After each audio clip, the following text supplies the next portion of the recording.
Let's get right to it, shall we? First, I'm going to fill and ganache my layers. This is a 2-tier cake. The upper tier is chocolate, the lower tier is funfetti. First, I'm leveling my cakes. Then I'm going to fill them with chocolate buttercream, and I'm going to ganache the outside with semi-sweet chocolate ganache.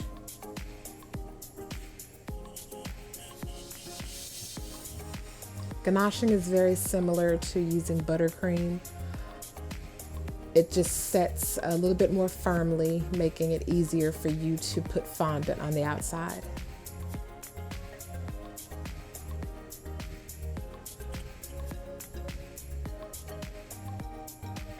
Don't be like me.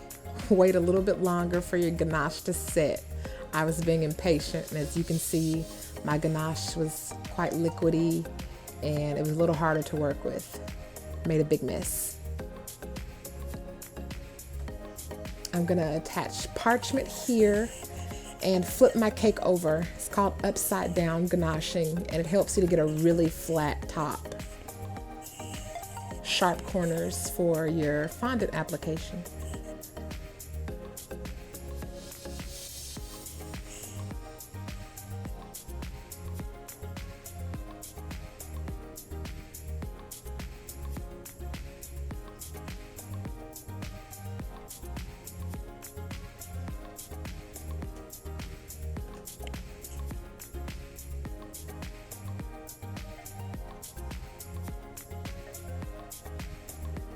Same thing with the funfetti cake.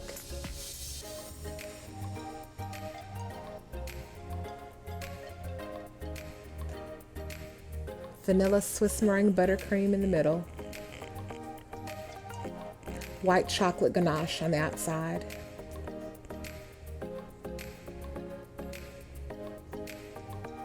Here I'm leveling my cakes, making sure that it's not lopsided. Spread your ganache. This is a crumb coat, so it's okay if it's fairly thin.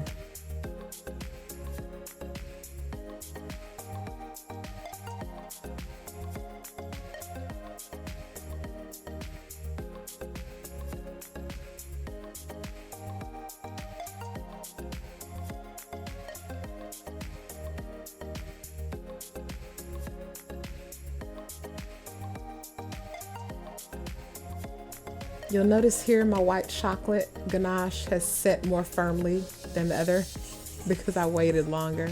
It's much less messy.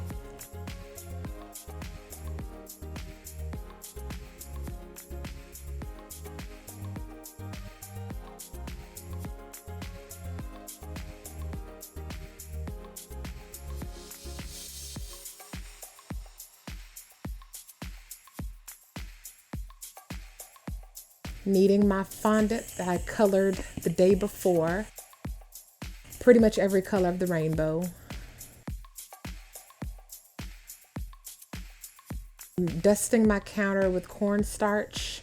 You could use powdered sugar as well, as long as it doesn't stick. Roll it out. You want it to be between 1/8 of an inch and 1/4 of an inch thick, closer to 1/8 of an inch. Pop any bubbles with a needle.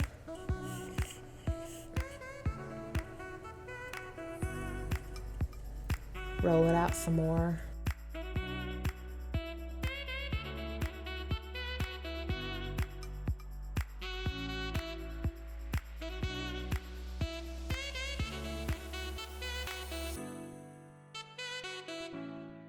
So here's my ganached cake, and as you can see, it's firm. Smooth your fondant starting at the top edge.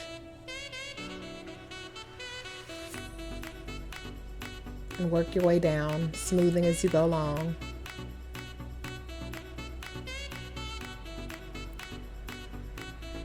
Cutting off the excess. You're going to continue the process, popping any bubbles as you go along, any air bubbles. I'd recommend finding an acupuncture needle. They leave a lot less noticeable holes.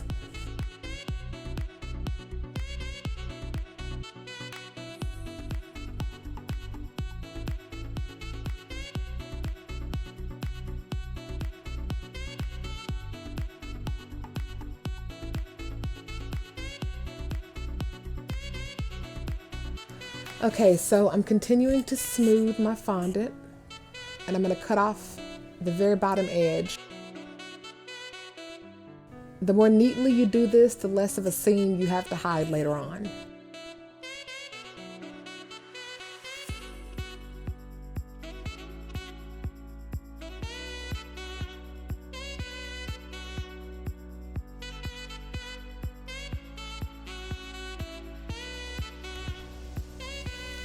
That's a little cornstarch. I'm going over the outside. It's a little sticky and I want to still be able to work with it.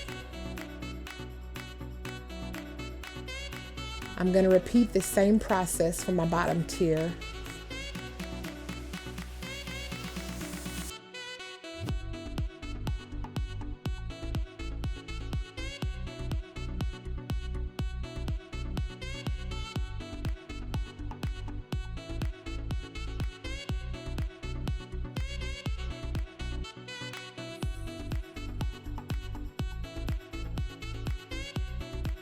If you see any air bubbles along the way, remember to just go ahead and pop them. More colored fondant. I'm going to actually make the rainbow right about now with my clay extruder. What this does is it allows me to push the fondant into a rope without having to manually roll it. It's a big time saver. Once I have my ropes, I'm going to form them into a rainbow.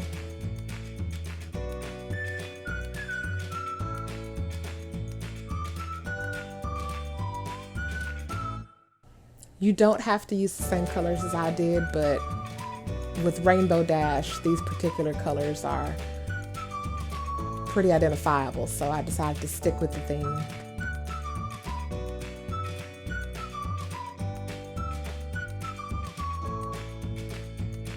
So here, I'm going to make some clouds, which consists of little circles cut out and layered together.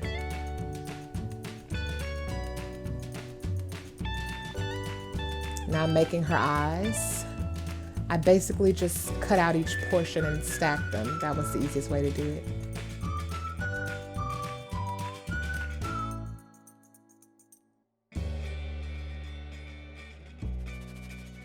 Clouds. These are to go on the outside edge of the cake so that there's not a lot of blank space around the blue part.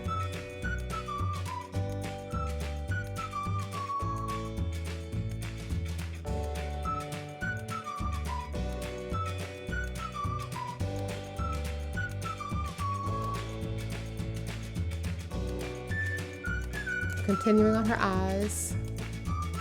You'll see it come together here shortly.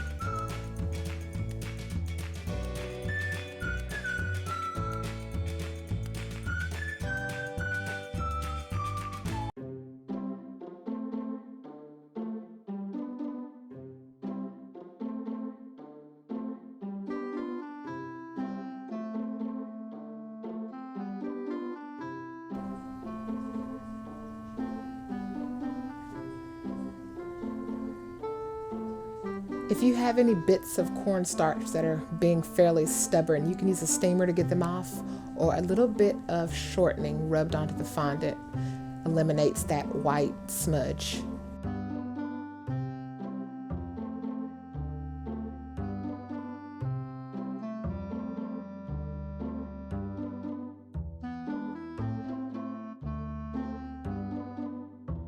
You can use water or you can use piping gel to stick the fondant together. Water works really well. Setting my places for my eyes. More piping gel and I'm sticking on my eyes. Press them on gently but firmly.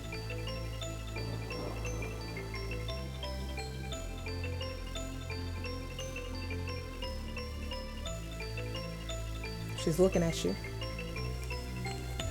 Now I'm going to make the eyelashes, once again using my clay extruder.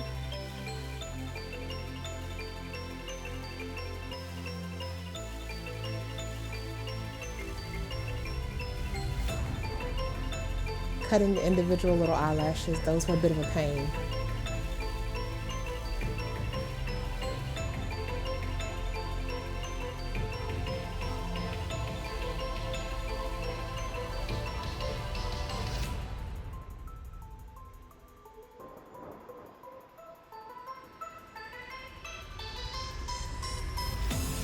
Now I'm making the ears. I basically just cut teardrop shaped fondant and stuck toothpicks in the middle so that I could attach them to the top.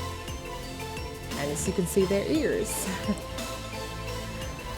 Put my rainbow on my bottom tier.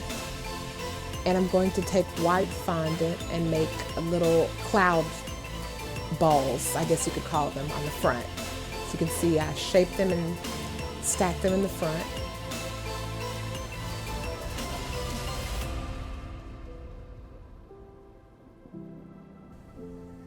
Now I'm attaching the white clouds I made earlier from the circles. Setting my place and putting my straws in for support. When you build a tier cake, you really need support or it'll sink. Now I'm making her hair, or her mane.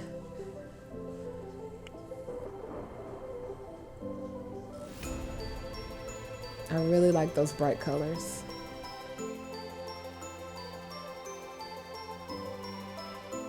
Yours does not have to look exactly like this. You can make her hair look however you want, but I thought it was rather cute this way.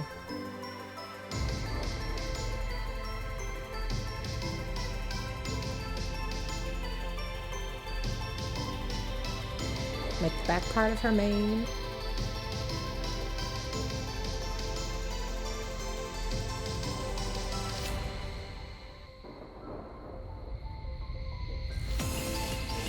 So now all I have left to do is take my melted fondant and go around the seam. I'm trying to minimize it or hide it. So I'm going to pipe melted fondant, also called gunge, into the seam and smooth it over with a palette knife.